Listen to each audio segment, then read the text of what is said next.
नमस्ते। असल में इतना सुंदर भजन सुनने के बाद समझ नहीं आता है कि कुछ कहना चाहिए कि नहीं कहना चाहिए, क्योंकि माँ, हम लोग अपने उपनिषदों में और हमारे ट्रेडिशन में हम सुनते हैं कि ओम ही वो आदि स्वर है जिसमें ब्रह्म की चारों अवस्थाएं समाई हुई हैं। वह जो अभिव्यक्त है इस जड़ जगत में, वह जो अभी अभिव्यक्त नहीं है किंतु वो स्वप्न अवस्था में रूप ले रहा है, वो जो इन स्वप्न अवस्था के भी परे है, प्रज्ञा में समाहित है, अनमैनिफेस्ट, और वो जो इन अनमैनिफेस्ट और मैनिफेस्ट के परे है, तूर्य, ये सभी चारों अवस्थाएं ओम में समाई हैं। और मेरे अंदर ये बहुत कई बार प्रश्न उठता था, जैसे कई लोगों के मन में आता है कि भगवान का जन्म कैसे हुआ। जन्म तो नहीं होता उनका, लेकिन कैसे प्रकट होते हैं वो। तो प्रश्न उठता था कि ओम के पहले क्या है। ओम एक आदि स्वर है, लेकिन स्वर के पहले क्या है। और इसका जो उत्तर है, श्री अरविंद की यह पुस्तक माता, यह पढ़ के मुझे पता चला कि ओम के पहले माँ है। क्योंकि माँ, वो अगर हम ऋग्वेद में जाएं तो माँ के ही इंपल्शन से कुछ भी प्रारंभ होता है, यानी नाद भी प्रारंभ कहाँ से होता है? माँ के इंपल्शन से। और सच तो ये कि कोई शब्द, ध्वनि उसको कैप्चर नहीं कर सकती है, लेकिन फिर भी, और ये विशेषता है, वह जिसको पूरी सृष्टि कैप्चर नहीं कर सकती है, पकड़ नहीं सकती, बांध नहीं सकती, समझ नहीं सकती, एक रास्ता है जिससे वो बहुत सरलता और सहजता से, हम ये नहीं कहेंगे कि हमारे ग्राह्य में आ जाती हैं, किंतु वो स्वयं अपनी स्वेच्छा से बंध जाती हैं, बंधना स्वीकार कर लेती हैं। सावित्री में भी इसका वर्णन है, और वो है प्रेम, सेल्फ गिविंग। और श्री अरविंद जगह जगह पर, अगर हम श्री अरविंद की योग यात्रा देखें तो वो जगह जगह पर वो ये जानते हैं कि ये जो योग है ये बहुत ही दुरूह, कठिन, दुर्गम पथ है। इसका जो लक्ष्य है वो ऐसा लक्ष्य है जो योगी और ऋषियों ने, जिसके बारे में कल्पना करने से भी घबराते हैं। और इसका मैं एक उदाहरण देता हूँ। हम लोग वेद उपनिषद के बहुत बड़े बड़े ऋषि हुए हैं, जिनके हम लोग जो लीजेंडरी हैं, वशिष्ठ हैं, विश्वामित्र हैं, स्वयं व्यास ऋषि हैं, वाल्मीकि हैं, ये तो हम स्ट्रेट किसी से भी हम पूछें तो जान जाएंगे, और भी अनेकों ऋषि हैं। किंतु यदि हम उनके जीवन वृत्तांत को देखते हैं तो हम देखते हैं कि ऐसी संभावनाएं थी, उनका भी वो नेचर, उनकी प्रकृति रूपांतरित नहीं है। दुर्वासा है, उनको झट से क्रोध आ जाता है, ये नहीं कि ऋषि नहीं है, लेकिन एक हाइट तक उन्होंने असेंड किया है। मन की भूमि से उठकर एक चंद्रयान लेकर वो चंद्रमा तक तो गए हैं, लेकिन चंद्रमा के परे जो सूर्य की भूमि है, वह सूर्ययान अभी तक बन नहीं पाया। ये सच है कि जब चंद्रमा से सूर्य को देखा जाता है तो ना जाने कैसा दृश्य होगा। धरती से थोड़ा नज़दीक होता होगा, कौन जाने, क्योंकि चंद्रमा उससे प्राप्त करता है, सूर्य से प्रकाश, और उससे रात को उस क्षण करके प्रकाश पृथ्वी प्राप्त करती है। चंद्रमा उस स्पिरिचुअल माइंड का प्रतीक है जो अपनी पूर्णता में अंधकार को प्रकाशित करता है। लेकिन स्पिरिचुअल माइंड भी प्रकाश का स्रोत नहीं है, इसीलिए वो उठता है और गिरता है। हम लोग देखते हैं शिव जी के सिर के ऊपर, और शिव जी आदि योगी हैं और उनके माथे पर चंद्रमा विराजमान है, लेकिन वो उठता है, गिरता है, क्षय होता है उसका, पूर्ण अंधकार भी आता है, फिर वो आता है। हम लोग देखते हैं हमारी सारी कहानियों में कि देवता भी एक समय आता है जब वो निद्रा में चले जाते हैं, फिर उनको जगाया जाता है, और उस समय बहुत सारे असुर राक्षस, इनका आक्रमण प्रारंभ हो जाता है। ये जो पीरियड होता है ना, नवंबर दिसंबर, फिर उसके बाद मासी माघम होता है जब देवताओं को जगाया जाता है। तो उनके अंदर भी ये संभावना है। देव सृष्टि भी, धरती पर इसका प्रयास हुआ है, देव सृष्टि में भी संभावना है कि कोई ना कोई समय एक मुहूर्त होगा जिसमें टेम्पररी इविल्स ऑलमाइटीनेस, जिसकी बात श्री अरविंद कहते हैं कि अंधकार उस पर छा सकता है। यह संभव है देव सृष्टि के ऊपर भी। और इसीलिए 1926-24 नवंबर को हम देखते हैं कि आश्रम में माँ के तपोबल से, श्री अरविंद की उपस्थिति मात्र से एक देव सृष्टि उतर के धरती पर आ जाती है। अनेकों अनेकों देवताएं, त्रिमूर्ति, वरुण, मित्र, वैदिक देवता, ये मनुष्यों के अंदर इन्फ्लुएंस करने लगे। कहा जाता है अमृतदा, सृष्टि का स्वर, ब्रह्मा का जो वर्ड है उसके साथ में उनको इन्फ्लुएंस करने लगे। वरुण इनके अंदर, नलनीदा के अंदर, इत्यादि इत्यादि अनेकों। और माता जी श्री अरविंद के पास जाके कहती हैं, और स्वयं श्री कृष्ण श्री अरविंद के अंदर, इसको हम सब जानते हैं 24 नवंबर 1926 सिद्धि दिवस। और माता जी बताती हैं बड़ी खुश होके कि देव सृष्टि आ गई है, और मैंने देखा है कि श्री कृष्ण आपके साथ एक हो गए हैं।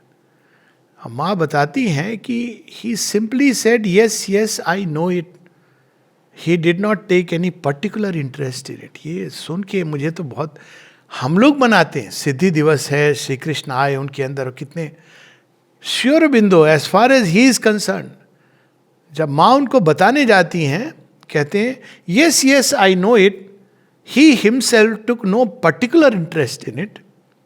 क्यों? क्योंकि वो देव सृष्टि नहीं, दिव्य सृष्टि चाहते हैं। और ये जो छलांग है देव भूमि से दिव्य भूमि, beyond the realm of the gods, realm of the gods क्या है? Over mind. और वह भूमि जहां देवता भी सब एक हो जाते हैं, अपने भिन्न भिन्न एस्पेक्ट्स को बिना लूज किए हुए लेकिन एक हो जाते हैं, क्योंकि उसके परे तो केवल एकत्व है। तो that is the super mind. तो वो चाहते थे कि वो प्रकट हो। लेकिन सूर्य, सुपर माइंड, सूर्य का तेज सीधा तो कोई मनुष्य सह नहीं सकता है। श्री अरविंद महातपस्वी हैं, तपस्वियों के तपस्वी हैं, तपोनिष्ठ हैं, तपोश्रेष्ठ हैं। और वो अनुभव करते थे उस सूर्य के तेज का, ताप का। प्रवेश भी किया था उन्होंने सुपर माइंड में, जहां जाके वापस कोई नहीं आता। लेकिन कौन मनुष्य जो उसको बेयर कर सकता है? तो वो यही कहते हैं कि माँ के आने के पहले मैं स्वयं को तो हेल्प कर सकता था, वो अपने शरीर के रूपांतरण तक उस सूर्य के ताप को धीरे धीरे उतारते हुए कर सकते थे। इसका उनको पूरा एक योग की एक प्रोसेस दे दी गई थी। लेकिन वो कहते हैं कि I could not do it for the others, क्योंकि दूसरों के लिए वो तपस्या लगभग असाध्य है। लगभग नहीं, असाध्य है। माता पुस्तक में आता है इम्पॉसिबल, ऋषियों मुनियों के लिए भी असाध्य है। लेकिन श्री अरविंद तो एक व्यक्ति के सुपरामेंटल इवोल्यूशन की बात नहीं है, और इवोल्यूशन तो एक व्यक्ति का होता भी नहीं है। My spirit's liberty I ask for all, but now his heart's demand had grown immeasurable. तो वह जो शक्ति जो इस ताप को अपने अंदर ना केवल धारण करेंगी, किंतु वो सबको एक रेगुलेटेड डोज में दे सकती हैं, जितनी जिसको जितनी जरूरत है, वह माँ है। और ये कैसे, अगर हम इसको अब वापस जाएं उसमें, तो माँ, मात्रा, माता, इवन माँ का जो नाम है मीरा, इसका जो अर्थ है, इसके दो अर्थ होते हैं। एक होता है अनलिमिटेड, दूसरा वो लिमिटेड। ये दोनों अर्थ में आप यूज कर सकते हो ये शब्द को। ये ऐसा शब्द है मीरा, जो संस्कृत में भी है, जो अनेकों भाषाओं में आता है, जूइश भाषा में है और अरेबिक भाषा में है, कई भाषाओं में ये शब्द आता है। और ये इंटरेस्टिंग बात है कि जब माँ अपने अंतर दर्शन में और अपनी समाधिस्थ अवस्था में जब जाती हैं, तो एक बार उनको एक इमॉर्टेलिटी का एक कप मिलता है, कप नहीं, एक पात्र मिलता है, और उस पात्र में अमृत तत्व के बीज हैं, द मंत्र ऑफ लाइफ। तो वो माने संजीवन मंत्र है, लेकिन कौन सा संजीवन मंत्र है जिससे नई सृष्टि तैयार हो सकती है। ये वो वाला संजीवन मंत्र नहीं है जो मृत को केवल मृत संजीवनी, ये नई सृष्टि का मंत्र है, द मंत्र ऑफ लाइफ, इमॉर्टल लाइफ। तो वो बताती हैं त्यों को, जो उनके ऑकल्टिज्म के एक प्रकार से शिक्षक हैं, तो कहते हैं हाँ हाँ मुझे ला के दे दो। वो जानता था कि वो स्वयं इसको नहीं ले सकता है। और माँ देखती हैं कि उस पर उनका नाम लिखा है, इमेजिन संस्कृत में नाम लिखा है मीरा। और माँ ले तो लेती हैं अमृत, लेकिन कहती मैं तुम्हें नहीं दूंगी, तुम इसके अधिकारी नहीं हो। और तब वो क्रोधित होकर, जो कहानी हम सब ने शायद सुनी होगी, कि वो माँ को मृत्यु देने के लिए वो उनकी उस डोर को काट देता है जिससे जुड़ा होता है व्यक्ति जब इस देह को छोड़ता है। योगी तो ये प्रोसेस बहुत रेयर योगीज करते हैं, लेकिन जानते हैं। और जब उसने ऐसा किया तो खुद भी बहुत भयभीत हो गया, और उसने फिर से अपनी शक्ति के द्वारा, और सीमा ने अपनी पूरे ज्ञान और शक्ति के द्वारा उसको जोड़ दिया और वापस देह में आई। और उस मंत्र को माँ ले जाके श्री अरविंद के पास सौंप देती है। अब वह मंत्र क्या है हम लोग नहीं जानते, जानने की आवश्यकता भी नहीं है, क्योंकि हम लोगों को जो मंत्र है जो श्री अरविंद माता जी ने दिया है वो इस एक शब्द में समाहित है, और वो है माँ। लेकिन माँ कौन है? 1926 में जब ये सब हुआ, माँ ने देव सृष्टि को पूरा वापस समाप्त कर दिया, क्योंकि श्री अरविंद ने कहा हमको देव सृष्टि नहीं, दिव्य सृष्टि चाहिए। तो वो world of the gods see dissolved within 2 hours और तैयार हो गई। ठीक है, अब दिव्य सृष्टि के लिए काम करेंगे। और तभी श्री अरविंद ने माँ को ये काम सौंपा कि ये तुम ही कर सकती हो। तो वहाँ से शुरू हुई एक नई यात्रा। पहले आश्रम के अंदर एक लंबी तैयारी, जो आसपास डिसाइपल्स थे, तो आश्रम का जन्म हुआ उस समय, और उसके साथ में ओवर माइंड क्रिएशन डिसॉल्व हुआ, माँ सामने आई, और उसके साथ में एक नई यात्रा प्रारंभ हुई जो अब तक चल रही है। उसका एक पड़ाव था 5 दिसंबर 1950, जब पहली बार तपस्या के कारण मैटर के अंदर, जड़ तत्व के अंदर अतिमानस शक्ति टच करती है इस जड़ तत्व को, पार्थिव तत्व को, और 111 घंटे तक रहती है। ये पहली बार ऐसा हुआ कि इतनी देर तक रही। आती थी श्री अरविंद की देह में, टच करके चली जाती थी, क्योंकि पार्थिव जगत तैयार नहीं है। मैटर तो वही है, चाहे वो अवतार का हो, ऋषि का हो। तो इसीलिए श्री अरविंद जाते भी हैं कि मैं वहाँ जाके पीछे से तैयार करता हूँ, और तुम्हारा शरीर ज़्यादा सक्षम है इसको सहन करने के लिए। You alone can do this yoga of supramental transformation. तो माँ को आगे करके हम देखते हैं कि श्री अरविंद पीछे चले जाते हैं। तो उसके बाद उसका दूसरा पड़ाव होता है 29 फरवरी 1956, जब वो शक्ति पूरी तरह, अतिमानसिक शक्ति डायरेक्टली अर्थ के अंदर ना केवल प्रवेश करती है बल्कि स्थापित हो जाती है। एक तरह से दोनों का काम खत्म हो गया था। कालांतर में अब सुप्रामेंटल क्रिएशन आना ही आना था। लेकिन माँ है, करुणामयी है, वो चाहती हैं कि हम जितनी जल्दी हो सके उतना करें, मेरे बच्चों को तकलीफ ना हो। और यही सब भाव कहीं ना कहीं दिव्य भाव के रूप में उमड़ घुमड़ रहे थे, करुणामय पुरुष के रूप में। क्योंकि श्री अरविंद को अगर मैं एक शब्द में कहूँ तो करुणा, अपार करुणा, इतनी तपस्या, इतना त्याग, केवल इसके लिए कि हम सब का कल्याण हो, किसी व्यक्तिगत अभीष्ट की प्राप्ति के लिए नहीं। और श्री माँ जिनका प्रेम, तो वो श्री माँ के प्रेम को सामने कर देते हैं। और जब ये नया अध्याय शुरू होता है, लोग श्री अरविंद को तो जानते थे, कई लोग जानते थे, रिवॉल्यूशनरी के रूप में जानते थे। और फिर माता जी आती हैं बाद में 1914, तो थोड़ा बहुत अच्छा कोई यूरोप के साधक आए हैं, फिर वो चली जाती हैं। फिर 1920 में आती हैं, तो माँ तो जमीन में बैठ के उन्होंने सिखाया सबको कि कैसे गुरु के साथ व्यवहार करना चाहिए। श्री अरविंद तो कभी नहीं बोलते परफेक्ट जेंटलमैन कि मैं गुरुजी हूँ, मेरे लिए तुम लोग चढ़ावा लाए हो कि नहीं, दक्षिणा लाए हो तो कि नहीं, वो तो देने के लिए आए थे। तो माँ ने आके सिखाया कि श्री अरविंद के सम्मुख बैठना कैसे है, रिसीव कैसे करना है। लेकिन फिर भी लोग नहीं जानते थे, किसी किसी को कुछ अनुमान होता था, माँ है तो कोई महान योगी है। अमृता कहते हैं बहुत महान योगी नहीं लगती हैं। श्री अरविंद कहते हैं हाँ, योग योगेश्वरी हैं वो। तो कहते हैं कि और कुछ, बरिन पूछते हैं कौन है, तो कहते हैं शी इज बॉर्न फ्री, उनको कोई कंपेल नहीं कर, बाध्य नहीं कर सकता है। तो वो कब आएंगी हम सबके बीच में एकदम, क्योंकि माँ ध्यानस्थ रहती थी अधिकांश समय। बहुत कम लोग जानते हैं कि वो बहुत ज़्यादा बाहर नहीं निकलती थी। तो फिर वो कहती है आएंगी एक दिन, स्वयं ही आएंगी, जब वो अंदर से उनको ही अपने ही अंदर ये स्पष्ट होगा कि उनको दिव्य कर्म के लिए और दिव्य प्रेम के वशीभूत होकर वो सामने आएंगी। और वह दिन संसार में बहुत ही अद्भुत दिन होगा। वह दिन हम ये कह सकते हैं कि 21 फरवरी 1927 को आया। माता जी का जन्मदिन था। उस दिन से दर्शन दिवस प्रारंभ हुए। उसके पहले दर्शन दिवस नहीं होते थे। श्री अरविंद का बर्थडे होता था और बर्थडे लोग सेलिब्रेट करते थे, इंटरव्यू होता था, श्री अरविंद कुछ कहते थे। लेकिन श्री अरविंद का वो और माता जी का वो दर्शन, पहला दर्शन, और उस दिन सामने मंत्र ऑफ ट्रांसफॉर्मेशन के रूप में जो हम बात कर रहे थे, माँ ने ला के दिया और माँ सामने आई संसार के। ये कैसे पता चला?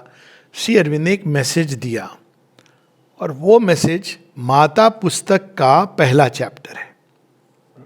माता पुस्तक का जो पहला चैप्टर है वह मैसेज है जो 21 फरवरी 1927 को सबको दिया गया था। ये पहला दर्शन मैसेज भी है। अब देखिए आप कितना सुंदर है ये चैप्टर। अब ये जब मैसेज गया तो सबके अंदर अनेकों विचार उठने लगे। श्री अरविंद का योग, श्री अरविंद महातपस्वी हैं, ये सब तो सब जानते थे, योगी हैं, इन्होंने गीता, वेद, उपनिषद सब पे लिखा है, प्रकांड प्रचंड मेधा, ऋषि वाणी, ऋषि दृष्टि, ये सब जानते थे। माँ को तो वो ऐसे समझते थे कि शी इज ए साधिका लाइक एवरीवन एल्स। और लोगों ने पूछा भी श्री अरविंद से कि is she disciple? Shri Aurobindo कहते हैं no, she is not my disciple, she has been walking on the same path as mine. आगे कहते हैं कि माँ के आने से मेरा पथ सहज हो गया और 10 साल में जो मैं कर सकता था वो 1 साल में घटित हो गया। मेरे मार्ग के अवरोध दूर हो गए और उनके आने से आज जो हम कहते हैं श्री अरविंद योग, वो कहते हैं it is a joint, it is the mother's yoga, और if you like the joint creation of Shri Aurobindo and the mother. इसीलिए सुप्रामेंटल योग का एक नाम श्री अरविंद ने दिया है, द मदर्स योगा। तो अब लोगों के मन में स्वाभाविक था, माँ ने तो कभी किसी को नहीं बताया कि मैं कौन हूं, किसी को नहीं पता कि उनको क्या दर्शन हुए, कुछ उन्होंने लिखा नहीं, पेंटिंग करी ल्यूब में, उनकी जीवन के बारे में भी नहीं। एक तो वेस्टर्न वर्ल्ड में थी, फ्रांस में, वहाँ कौन किसकी दृष्टि है कि देखे कि कौन योगी है। जो भी हो रहा था, बहुत सारे अनुभव थे उनके, उसके चर्चा में जाएंगे तो वो उनके पूरे जन्म से संबंधित हैं, उनके इतने अनुभव थे।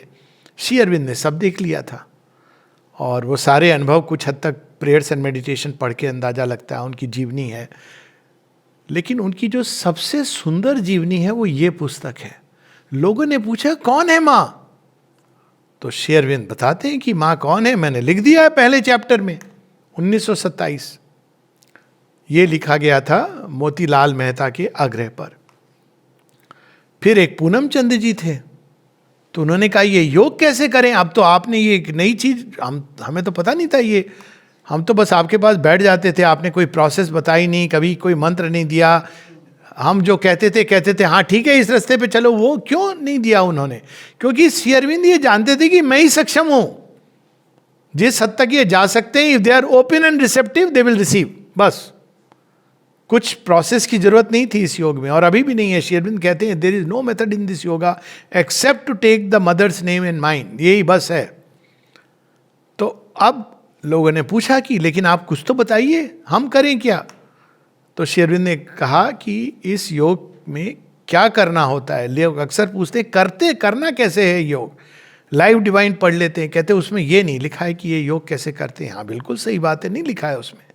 सिंथेसिस ऑफ योग में भी श्री अरविंद ने principles and fundamentals of the practice of integral yoga लिखा है, लेकिन एक्चुअल प्रैक्टिस, अब जैसे वो कहते हैं कि विटनेस बन जाओ, जगह जगह अलग अलग सेल्फ सरेंडर है, ये सब है, इक्वानिमिटी है, लेकिन वो प्रैक्टिस करें क्या, हम क्या एफर्ट करें? ये स्कैटर्ड चीज़ें हैं जो बड़ी सुंदर है, वो भी नहीं लिखा है उन्होंने। स्वयं कहते हैं कि the synthesis of yoga is it discusses the fundamentals and the principles behind the practice, कि प्रैक्टिस है, इसका सिद्धांत ये है। लेकिन फिर हम लोग कैसे करें इसको? तो वहाँ पर वो बताते हैं सेकेंड चैप्टर में the triple effort of this योग, इस साधना को कैसे किया जाता है। ये साधना एक साइकोलॉजिकल प्रोसेस है जिसमें एस्पिरेशन, अभीप्सा, रिजेक्शन यानी त्याग, जो सन्यास नहीं है, त्याग है, अंदर से जो आप वृत्तियों को निकालते हो। अब त्याग और सन्यास में मूल अंतर ये है कि सन्यास बाहरी चीज है, जब हम बाहर से किसी चीज को छोड़ते हैं।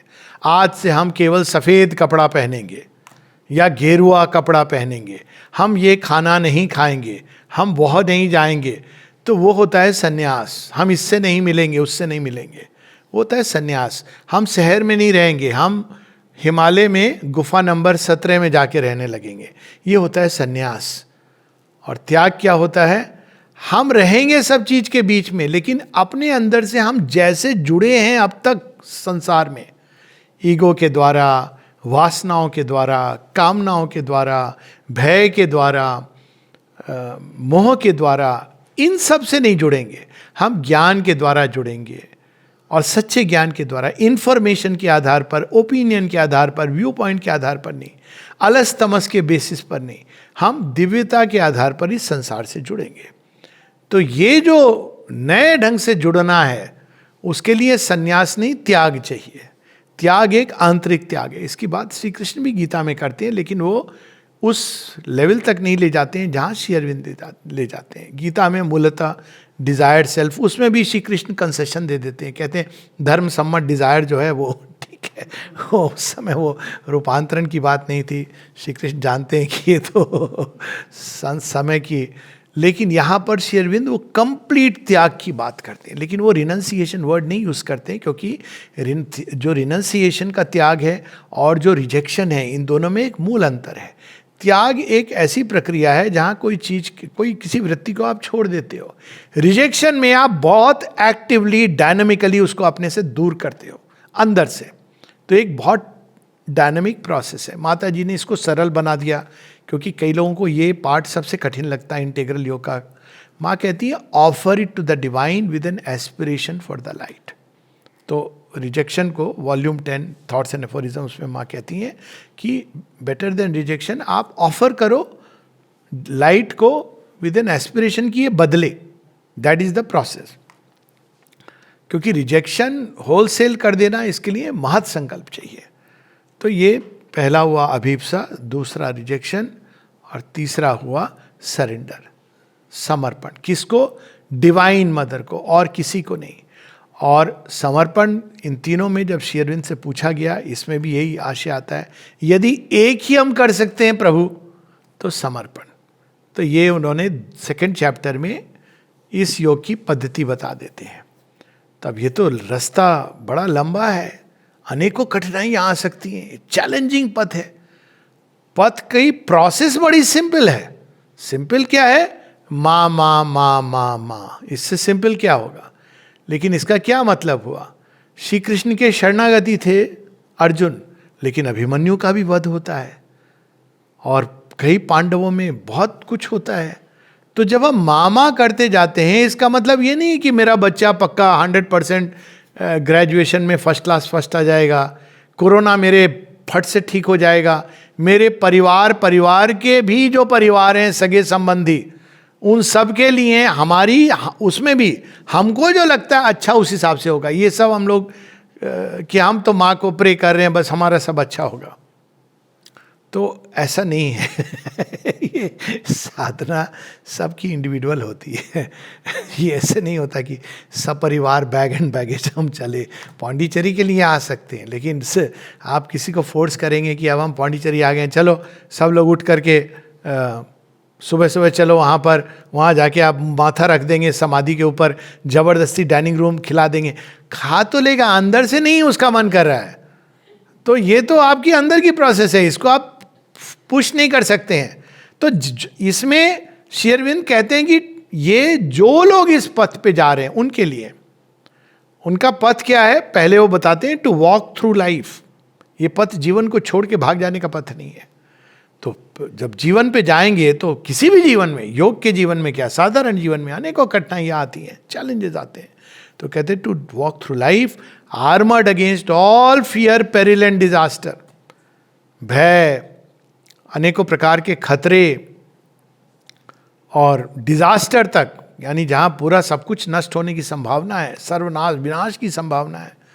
Only 2 things are needed, not doctors number for god sake, not police persons number, not वकील का number, not a politicians number. लोग कितना, मुझे तो कई बार लगता है हम उन पॉलिटिशियन को जानते हैं। अरे आप इतने साल से इस पथ पर चले हो, अभी भी आप इसमें हो कि हम इतने बड़े पॉलिटिशियन को जानते हैं, हम उसको जानते हैं, हम इसको जानते हैं। इसमें तो हमको केवल दो चीजें जाननी है। निरोधा ने पूछा था क्या जानना है इस योग में, आप कुछ बताइए हमको, बस 2 चीजें बताइए जो हमको जाननी है। तो श्री अरविंद ने कहा all that you need to know is there is a soul within and grace above. अंदर में तुम्हारी अंतरात्मा है और ऊपर कृपा है, और कुछ जानने की जरूरत नहीं है। अच्छा, सच में इतने ही काफी है? श्री अरविंद कहते हैं हाँ, यहां कहते हैं ओनली 2 थिंग्स आर नीडेड, और ये दोनों साथ साथ चलती है। मतलब अगर एक है तो दूसरी बढ़ती है, और दूसरी है तो पहली वाली ज्यादा स्पष्ट रूप में सामने आती है। तो व्हाट आर दोज 2 थिंग्स? पहला, the grace of the divine mother. पहला, उसके बिना ये योग असंभव है। लेकिन अब ग्रेस तो सबके साथ है, तो इसमें कौन सी नई बात है? हमें अपने आप को तैयार करना है रिसीव करने के लिए। ग्रेस सबके साथ है, लेकिन अगर हम पात्र को उल्टा रखेंगे तो उसमें पानी नहीं जाएगा। ग्रेस सबके साथ है, लेकिन अगर मैं बोलूँगा ग्रेस तो है लेकिन मैं अपनी दुष्वृत्तियों को नहीं छोड़ूंगा। माता जी से किसी ने कहा कि क्या सिनर के पास ग्रेस नहीं आएगी? बोले बिल्कुल आएगी, लेकिन वो पहले उसके पाप को धोएगी, उसके अंदर पाप वृत्ति को हटाएगी, उसके बाद वो योग पथ पे ले जाएगी। मतलब, और अगर आप रिजेक्ट कर दोगे तो आपके लिए रास्ता खुल गया। इतना ही अंतर है। ये नहीं कि ग्रेस नहीं आएगी, पर पहले वो उस वृत्तियों को हटाएगी। ये सारा, जैसे मेडिसिन के बारे में उन्होंने कहा कि जब हम कोई गलत दवाई ले लें और ग्रेस एक्ट करती है, तो पहले तो उस गलत दवाई के साइड इफेक्ट को दूर करेगी। तो उसी प्रकार से ग्रेस सबके साथ आएगी, लेकिन हमारे अंदर कुछ कंडीशन है। अगर वो कंडीशन हमारे अंदर है तो ग्रेस के प्रति हम बड़े सुंदर ढंग से खुल जाते हैं। और वो कंडीशंस क्या हैं बताते हैं श्री अरविंद कि and on your side an inner state made up of faith, sincerity and surrender. अब उन्होंने समर्पण में 2 और बातें जोड़ दी। श्रद्धा। सच ये, बिना श्रद्धा के समर्पण नहीं होगा। मन अगर डाउट से भरा है तो हम अपने देने में भी बहुत कुछ बचा के रखेंगे, क्योंकि मन कह रहा है पता नहीं सही जगह दे रहे हो कि नहीं, और दे भी रहे हो तो क्या होगा तुम्हारा। तो इसलिए बिना श्रद्धा के सच में समर्पण हो नहीं सकता। सिंसेरिटी, क्यों? समर्पण का मतलब है कि अब मैंने स्वयं को भगवान को दिया, उनके अनुसार चलूंगा। अब मैं, मंकी तो मन है, इसके बारे में हम सब पढ़ते हैं, विवेकानंद जी बताते हैं मंकी माइंड। मंकी तो है, लेकिन जब वो मंकी राम जी को दे देता है तो हनुमान बन जाता है। तो समर्पण का अर्थ है अब मैं ये मंकी माइंड भगवान को दे रहा है, जैसे तुम न चाहोगे वैसे चलूंगा। अब मैं प्रश्न नहीं करूंगा, जैसे आप करोगे वैसे चलूंगा। तो ये होता है फेथ। सिंसेरिटी क्या है? जैसे तुम चाहोगे प्रभु वैसे मैं जीवन जीऊंगा, अपने ईगो, अपने सेल्फ विल के अनुसार नहीं। तो उसमें ओबीडियंस, ये सारी चीजें आ जाती हैं। तो ये तीसरे। और अगर हम जब इस तरह से चलते हैं तो श्री अरविंद कहते हैं कि फिर रास्ते में कोई भी बाधा, तुम उसके द्वार से निकल जाओगे। ये नहीं कि बाधा आएंगी नहीं, लेकिन तुम उनके बीच से निकल जाओगे। जैसे एक ट्रेन गुजर जाती है, हमको पता नहीं चलता कि आसपास क्या क्या चीज़ें हो रही थी, हम लोग गुजर जाते हैं। उसी गांव से गुजर रही है जहाँ पे ना जाने कौन सी आपदा आई हो, लेकिन वो अपने रास्ते से गुजर जाती है। तो वैसे ही तुम गुजरते चले जाओगे उन चीज़ों से। और यहाँ तक कहते हैं कि इवन जैसे गीता कहती है स्वल्पमस्य धर्मस्य, कि यदि तुम थोड़ा बहुत भी फेथ, सिंसेरिटी, सरेंडर की प्रैक्टिस करोगे तो grace of the divine mother तुम्हें अनेकों अनेकों सब बाधाओं से दूर ले जाएगी। फिर आगे बताते हैं कि ना केवल इस जगत की बल्कि अन्य जगतों की जिनको हम देखते नहीं, तो कृपया करके होस्टाइल फोर्स, एडवर्स फोर्स, इस पे कंसंट्रेशन बंद करें, केवल वहाँ पे कंसंट्रेशन करें। कुछ लोग बहुत ज़्यादा होस्टाइल फोर्स यहाँ वहाँ हर जगह देखने लगते हैं। हाँ हैं, लेकिन हमारा फोकस मदर पे होना है। जैसे प्रहलाद ये नहीं बोलते थे ओ माय गॉड मैं हिरण्यकश्यप के राज में रह रहा हूँ, वो क्या करते थे? हरि हरि हरि हरि। विभीषण ये नहीं कहते थे। विभीषण ने कैसे समझाते हैं वो, जब हनुमान कहते कैसे रहते हो यहाँ, कहते हैं देख लो मैं क्या बताऊं, जैसे जीव रहती है 32 दांत के बीच में वैसे रहता हूं। और बस राम राम राम करते हुए राम की शरण में चले गए। तो वही निर्मूल कर देंगी। और आगे बताते हैं कि उनका छोटा सा भी स्पर्श माँ का हमारी कठिनाई को एक संभावना में बदल सकता है। Difficulty into opportunity. वीकनेस, हम कहते हैं ना हम बहुत कमजोर हैं, इनटू अनफॉल्टरिंग स्ट्रेंथ। तो ये सारी चीजें माँ के स्पर्श से, जिसको भी भय लगता हो कोरोना के कारण या किसी और कारण, उसका परफेक्ट इलाज लेकिन फ्री में मिलता है, यही प्रॉब्लम है। और सहज सुलभ उपलब्ध है, ये भी प्रॉब्लम है। क्योंकि जब तक हम लोग बड़े अस्पताल में नहीं जाते जहाँ वेंटिलेटर हो 10,000 रुपये, तब तक हमको लगता है हमारा इलाज नहीं हो रहा है। खाली माँ नाम लेने से नहीं नहीं नहीं, ऐसे थोड़ी होता है। तो उसका इलाज है chapter 3 of the mother. Tried many times and found perfect. Not only in my own case, कई लोगों को मैं जानता हूँ। फिर उसके बाद वैसे मैं ऐसे लोगों को जानता हूँ जो इस पुस्तक को केवल अपने हृदय पर रख के किस किस चीज़ से पार हो जाते हैं। और छोटी सी पुस्तक है, इजी टू कैरी। अच्छा, फिर आता है, अब पूनम चंद जी ने, वो बाहर कलेक्ट करते थे पैसे के, धन चाहिए, धन माँ के काम के लिए चाहिए। अब ये तो पहले 3 चैप्टर माँ के बारे में हो गए, लेकिन माँ के काम के लिए लोगों को धन चाहिए। तो धन हम कैसे लें? तो बताते, तुम जब धन ले रहे हो तो तुम ये मत सोचो कि तुम बड़े हिचकिचाते हुए वो विचारों का कुछ ले रहे हो। धन होता ही भगवान का है। ये तो जो हैं उनको पता नहीं है कि ये भगवान ने दिया है। तो जब भगवान के कार्य के लिए हम धन मांगते हैं तो वास्तव में हम क्या मांग रहे हैं? हम उनको जिसने दिया है उसी के कार्य के लिए, तो हम वास्तव में उसको इस यज्ञ से जोड़ रहे हैं। क्योंकि ऐसे लोग हैं जो धन कमाने में लगे रहते हैं, उनके पास किसी और चीज़ के लिए समय होता नहीं है। और क्योंकि बुद्धि बहुत स्थूल हो जाती है, ज़्यादातर, हर किसी की नहीं, तो वो सूक्ष्म चीज़ों को ग्रहण करना उनके लिए कठिन होता है। लेकिन वो द्रव्य यज्ञ कर सकते हैं, वो धन के द्वारा भी यज्ञ में जुड़ सकते हैं और उनका भी कल्याण जैसे यज्ञ का भाग सबको मिलता है। तो कहते हैं उनके लिए इट इज़ यूजफुल, बेनिफिशियल, यदि वो धन के द्वारा कंट्रीब्यूट करते हैं। और वहाँ पे वो बताते हैं कि धन क्या है। धन किसी का होता नहीं, और वास्तव में कोई भी चीज़ किसी की नहीं होती। ये तो मूर्खता है कोई समझता है कि मेरा है। तो ये होता भगवान का है, तुमको दिया है, ट्रस्टी हो, सही उपयोग करो, कोर्ट केसेस में वेस्ट मत करो, बाकी चीज़ों में वेस्ट मत करो, सही चीज़ों में उपयोग करो। तो जब सही चीज़ों में तुम धन को उपयोग करते हो, अपने बारे में तुम कर, तो वो धन बढ़ेगा, अपने आप बढ़ेगा। और नहीं करोगे तो चला जाएगा, दूसरे हाथों में चला जाएगा, जहाँ उसकी कद्र है, राइट यूज़ है। तो वो ये मतलब खासकर आश्रम के पॉइंट ऑफ व्यू से हम जो साधक हैं, हमको धन को कैसे यूज़ करना है। तो ये चैप्टर 4। अब हुआ कि अब इस योग में कौन सी चीज़ सबसे इंपॉर्टेंट है? कर्म। कर्म प्रधान योग है। तो कर्म प्रधान योग का अर्थ यह है कि इस योग में ये केवल ध्यान का योग नहीं है, वैसे ये केवल कर्म का भी योग नहीं है। लेकिन यदि ध्यान, भक्ति और कर्म, यानी ज्ञान, भक्ति, कर्म, इन तीनों में एक चीज प्रधान है इस योग में, तो कर्म है। श्री अरविंद से किसी ने पूछा चिट्ठी लिख के, मैं आ रहा हूँ पौंडीचेरी में, माँ से मंत्र लेना चाहता हूँ। श्री अरविंद ने कहा, माँ मंत्र नहीं देती हैं, काम देती है। ये कौन से गुरु जी जो काम देते हैं? क्या काम देती? मालूम नहीं, मैं तो बहुत पढ़ा लिखा हूँ, तो मैंने तो पीएचडी की हुई है। वहाँ बाहर लोग कई बार पूछते हैं बायोडेटा दे के, आश्रम में मैं ये काम, क्या पढ़ाई लिखाई किया है? अरे भाई ये सब यहाँ नहीं चलता है। अब वो बताना बड़ा मुश्किल होता है। मतलब एक व्यक्ति थे जो बड़े प्रोफेसर ऑफ इकोनॉमिक्स, जिनको डाइनिंग रूम, वेद प्रकाश जी सब लोग जानते होंगे, उनको तो डाइनिंग रूम का इंचार्ज बनाया। तो लोग बोलते थे, अरे आप इतने बड़े प्रोफेसर ऑफ इकोनॉमिक्स, आपको ये काम क्यों दिया? माँ से भूल हुई होगी। बोली नहीं, मेरे लिए जो आवश्यक है वो सही काम दिया उन्होंने। फिर उसी प्रकार से वो आए थे अपने, सुना है मैंने किरीट जोशी के बारे में कि वो लाइब्रेरी में किताबें क्लीन करते थे। तो अब ये देखिए, अब आईएएस कितने पढ़े लिखे प्रकांड पंडित, इसमें कोई दो राय नहीं है, लेकिन लाइब्रेरी में किताबों को क्लीन करना। अब यही चीज है कि ये ऋषभ चंद जी, वो जैन हैं, किसी को मारेंगे नहीं, उनको काम दिया खटिए के अंदर से खटमल को मारो। अब क्या हो रहा है इन काम में?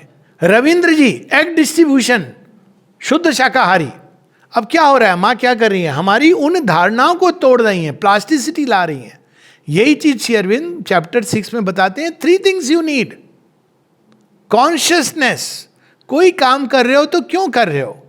हम लोग चैप्टर 6 में प्रवेश कर लेते हैं, क्योंकि इसमें जो 5 में कर्मयोग है वो गीता का कर्मयोग नहीं, उससे आगे का है। गीता के कर्मयोग में सोल की लिबरेशन है। यहाँ प्रकृति को चैनल बनना है भगवान का। आपके मन, प्राण, शरीर, वाणी, देह, सारे कर्म को एक प्योर एंड परफेक्ट चैनल बनना है। तो it goes beyond the karmayoga of the Gita, it is not the same thing. तो इसके लिए इसमें जो प्रोसेस है वो चैप्टर 5 में बताई है। चैप्टर 6 में माँ कौन है, उनके चतुस्वरूप, जो पहले जैसे कहते हैं ना, आप जाएंगे सीधा प्राइम मिनिस्टर से मिलने हैं, तो ऐसे थोड़ी रास्ते में आपको शरबत पिलाया जाएगा, देखा जाएगा आप कितने, हनुमान जी जा रहे हैं लंका, काम करके आएंगे वापस राम जी के पास, तो ऐसे थोड़ी। सुरसा कहती है देखूं तो जरा टेस्ट करके तुम तैयार हो कि नहीं। सुरसा नाम राक्षसी का, लेकिन वो देवी थी, उन्होंने राक्षसी का रूप धारण किया था। तो इस प्रकार से ये 4 महादेवियां होती हैं, वो टेस्ट नहीं करती हमको। 4 गार्जियंस ऑफ द सन, इसकी बात हमारे वेदों में भी आती है। तो सुपर माइंड को की रेज रिसीव करने के पहले हमको उनका ताप सहना पड़ता है, वो तैयार करती है। महेश्वरी जो ज्ञान स्वरूपणी है, ज्ञान के लिए, सच्चे ज्ञान के लिए किताब पढ़ना काफ़ी नहीं है। कई बार किताब पढ़ने से अभिमान हो जाता है, खासकर अगर किताब पढ़ पढ़ के आदमी वक्ता बन जाए तो और भी ज़्यादा अभिमान हो जाता है। तो सच्चा ज्ञान कहाँ है? महेश्वरी बताती हैं, शांत निर्मल विशाल अनंत आकाश में, पार्थिव जगत, पार्थिव मन से बहुत ऊपर करुणामय दृष्टि डाले हुए। बिना करुणा के ज्ञान होता है क्या?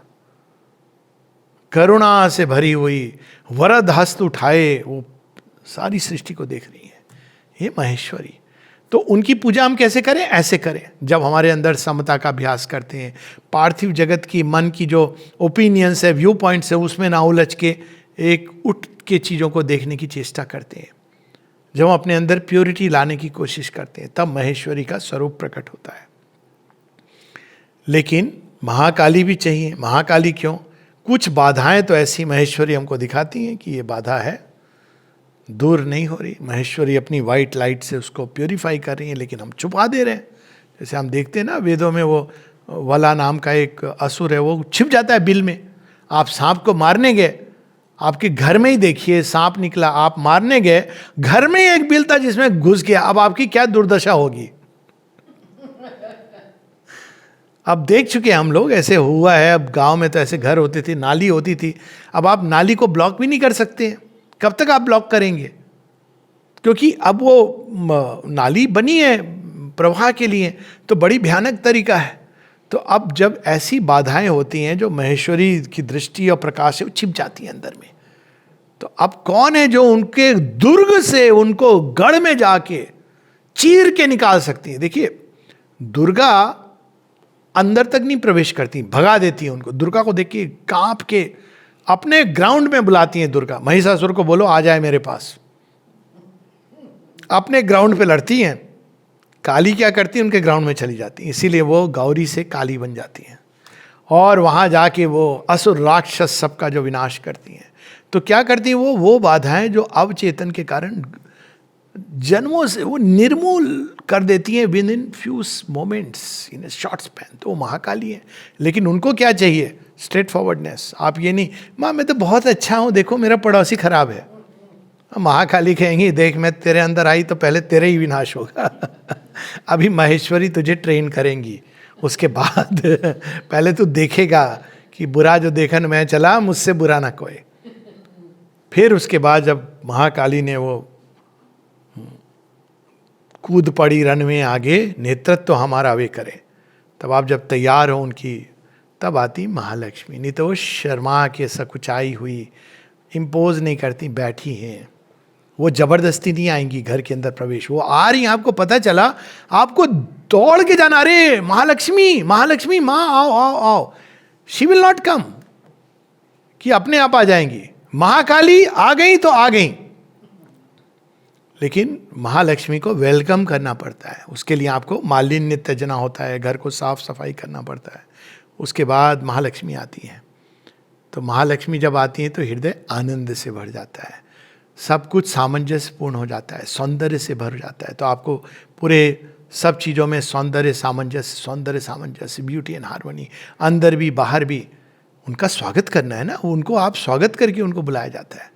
इसीलिए जब हमारे सनातन धर्म में क्या होता था, जब ना शादी करके जब घर में बहू आती थी तो क्या कहते थे? लक्ष्मी आ रही है, तो स्वागत किया जाता था, है ना। स्वागत करते थे हम लोग आने के लिए, क्योंकि लक्ष्मी जी को स्वागत। काली जी नहीं अनअनाउंस्ड आती हैं। उसके बाद आप ये नहीं कि मैं तो इसका मालिक हूँ, मालिक है तू, अच्छा ले तेरा मुंड चामुंड।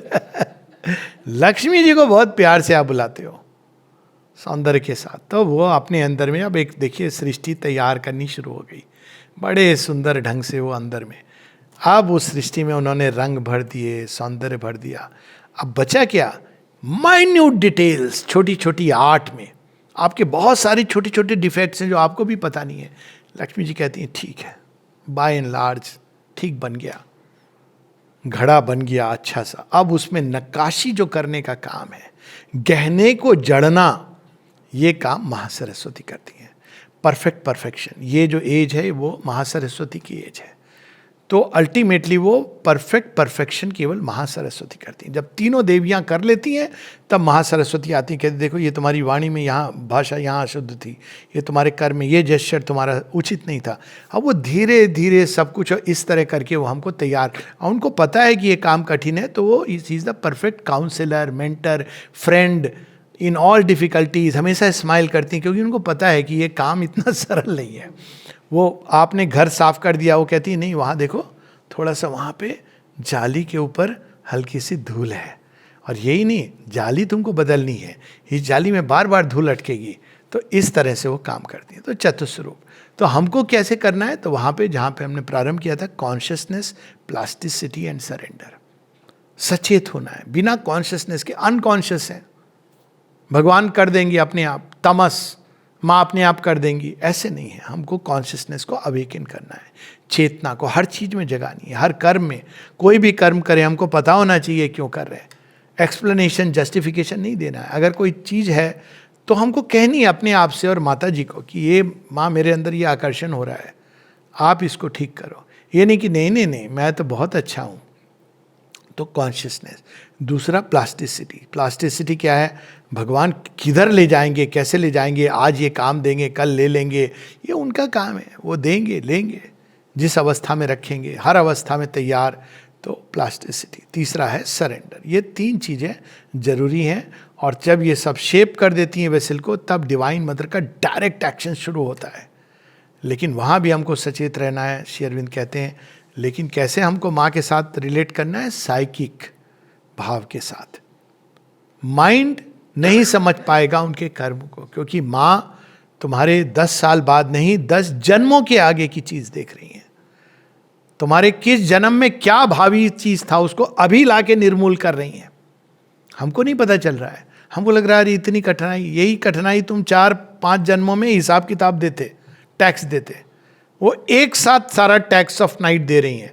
तो क्या होता था पुराने समय में, जो इंटरेस्ट रेट होते थे ना, लोग पूरी जिंदगी सूदखोर का, सूदखोर करेक्ट वर्ड है, पर वो इंटरेस्ट देने खत्म हो जाता था। क्यों? वो इंटरेस्ट ही इतना ज़्यादा होता था।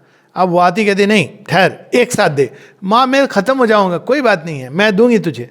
तो वो जो एक साथ जो इंटरेस्ट देना पड़ता है, तो लगता है हे भगवान। लेकिन फिर वो धीरे धीरे धीरे धीरे बढ़ती जाती है, और सच्ची कमाई से। तो ये 6ठे चैप्टर में अंत में जो श्री अरविंद कहते हैं उसके साथ हम लोग समाप्त करेंगे, जिससे किसी को ये दो राय नहीं रह जाएं। पहला पैसेज भी वही है और अंतिम भी एक तरह से वही है सेंटेंस। तो हम लोग ये दोनों, फर्स्ट सेंटेंस जो माता पुस्तक का है, 6 चैप्टर्स की जो किताब है, 1927 में 6 चैप्टर लिखे गए, लेकिन पुस्तक 1928 में आई। तो श्री अरविंद की सब लेखनी के बाद में ये लिखी गई है। ये अल्टीमेट वर्डिक्ट है। उसके बाद या तो सावित्री चलती रही है, या रिवीजन हुआ है किताबों का, और या फिर लेटर्स ऑन योगा है। तो वो लेटर्स ऑन योग भी जो माँ के ऊपर है वो इनकॉर्पोरेटेड है वॉल्यूम 32 के अंदर में, वो भी लेटर्स हैं। लेकिन ये पहले 6 लेटर जो माँ के ऊपर लिखे गए, 6ठा चैप्टर इंडिपेंडेंटली लिखा गया था, 3 चैप्टर, बीच के 4 चैप्टर एक साधक को लिखे गए, पहला चैप्टर भी एक अन्य साधक को मैसेज के रूप में लेकिन दिया गया था। तो ये 6 चैप्टर मिलकर किताब बनती है। तो ये सब पुस्तकों पे हम कह सकते हैं कि भारी है। ये अल्टीमेटली श्री अरविंद का जो निचोड़, कि अब आप हमको एक संक्षेप में बता दीजिए बीज मंत्र के रूप में क्या करना है, तो श्री अरविंद कहते हैं माँ। और यहाँ पर 2 बस पैसेज पढ़ के हम लोग समाप्त करेंगे। There are 2 powers that alone can affect in their conjunction the great and difficult thing which is the aim of our endeavor, a fixed and unfailing aspiration that calls from below and a supreme grace from above that answers. वो कठिन दुसाध्य कर्म जो इस योग का महत लक्ष्य है, उसको केवल दो शक्तियां मिल करके कर सकती हैं. एक तुम्हारे अंदर जो सतत अभीप्सा, और दूसरी माँ की ग्रेस. ये दो चीजें हैं जो दुसाध्य. जब भी कभी कोई कठिनाई आए तो क्या करना है? Increase the aspiration. Call. Grace को तो हम कंपेल नहीं कर सकते हैं. जितना हम एस्पिरेशन को इंक्रीज करेंगे, ये मान के चलें फेथ, सिंसेरिटी एंड सरेंडर के साथ में, उतना ग्रेस हमारे साथ चलेगी. तो यहाँ उन्होंने हल भी दे दिया है सारी समस्याओं का. Fixed and unfailing aspiration that calls from below and a supreme grace from above that answers. वो ग्रेस का एम्बॉडीमेंट डिवाइन मदर है. और यही चीज अंत में श्री अरविंद लिखते हैं 6 चैप्टर के अंत में. The mother's power, the power that mediates between the sanction and the call. हमने पुकारा और भगवान सैंक्शन देंगे. इन दोनों के बीच में कौन सी शक्ति जो मध्यस्थ करती है? वो है presence and power of the divine mother. Divya जननी की उपस्थिति और उनकी शक्ति, जिसका मूर्त रूप माँ मीरा शरणम ममा. ये भी श्री अरविंद ने स्पष्ट किया. ये कि अंदर में मैं माँ को कांटेक्ट करूँगा, ये अवतार एक विशेष प्रयोजन से आते हैं. अंदर में divine mother will be there. अगर आप बोलोगे यूनिवर्सल मदर में ट्रांसफॉर्मेशन, तो वो क्या करेंगी? हाँ हाँ मैं ही तो हूँ वहाँ उपस्थित, वहाँ ले जाएंगी. तो आप सर्किटस रूट से आओगे. तो उन्होंने ये रूप धारण किया है जो उनके ट्रांसेंडेंट और यूनिवर्सल दोनों ही इंडिविजुअल मदर के अंदर हैं. तो वो कहते हैं कि only she can do it. क्योंकि डिवाइन मदर, कॉस्मिक मदर बहुत सारे काम, सबका देखभाल, भरण पोषण सब करती हैं. चतुस्वरूप के रूप में इस संसार को गढ़ती भी हैं. लेकिन रूपांतरण की शक्ति अभी तक अभिव्यक्त नहीं थी. उसको अभिव्यक्त करने के लिए, पहली बार सृष्टि में एक्टिवेट करने के लिए ये मैंडेट मदर मीरा. ये नाम इसलिए मैं ले रहा हूँ क्योंकि कई लोग अगर अच्छा माँ से वो समझते हैं माँ मतलब केवल अंदर. शेरन से ये भी पत्र पूछे हैं लोगों ने कि एक आप किस माँ की बात कर रहे हैं? इन माँ की. कहते हैं हाँ इन माँ की जो हमारे पांडिचेरी इनकी बात कर रहा हूँ. उन्होंने ही अवतरण लिया है इस कर्म के लिए. तो ये माँ में केवल एक इनर मदर की बात नहीं हो रही है, उन्हीं इनर मदर ने ये रूप लिया है. आप ये नहीं कि कांटेक्ट नहीं कर सकते हो, अंदर में अगर कर सकते हो तो वो हमें वहीं ले जाएंगी, क्योंकि वहीं उन्होंने रूप लेके ये काम कर रही हैं. The mother's power and not any human endeavor and tapasya can alone rend the lid and tear the covering and shape the vessel and bring down into this world of obscurity and falsehood and death and suffering truth and light and life divine and the immortal's आनंद. केवल और केवल दिव्य माँ की शक्ति और कोई और मानवीय तपस्या या प्रयास नहीं. प्लीज माँ के और हमारे बीच में किसी मनुष्य को, योगी को, तपस्वी को, माँ श्री अरविंद के डिसाइपल को नहीं लाना है. ये माँ और श्री अरविंद का आदेश है. और अगर हम सच में हमने समर्पण किया है तो we will not do it, कितना भी बड़ा वो योगी या साधक क्यों ना हो. ये माँ का आदेश है. क्यों? क्योंकि उनका एक एंगल है, समग्र विजन नहीं है. वो एक एंगल से बताएंगे और वो हमको वो नहीं दे सकते. जब ये स्वयं श्री अरविंद माता, ये इंपॉर्टेंट है क्योंकि कई जगहों पर ये मैंने मूवमेंट देखा है कि किसी ना किसी डिसाइपल को माँ के बहुत सीट्स उनको वो ले आते हैं कि they will mediate. Nobody except the mother. वो पूजनीय, आदरणीय, अपनी अपनी जगह सब महान है, लेकिन only and only the divine mother. क्यों? क्योंकि केवल वे, केवल और केवल वे, एलोन, देखिए वर्ड आ रहा है, rend the veil, rend the lid. एक लिड है जो हमको लोक अलोक से बीच में एक लिड है, इंटेलेक्ट का बड़ा कठोर लिड है, और हमने उसको बड़ा और कठोर बनाया हुआ है डाउट से, इससे. तो उनकी ही शक्ति उसको तोड़ सकती है. Rend the lid and tear the covering. और कवरिंग क्या है? अज्ञान की कवरिंग है. उसको डिवाइन मदर भीतर से तोड़ सकती हैं और ऊपर से उसको चूर चूर कर सकती हैं, सब बाधाओं को निर्मूल कर सकती हैं. And shape the vessel. और फिर ये मानवीय देह, मन, प्राण, आधार को गढ़ सकती हैं. और क्या कर सकती हैं? और इसके द्वारा इस जगत में जो अज्ञान, अचित, मिथ्यात्व, मृत्यु, पीड़ा से बना है, उसके अंदर वे सत्य, प्रकाश, दिव्य जीवन और अमृतत्व का आनंद स्थापित कर सकती है। जय मां।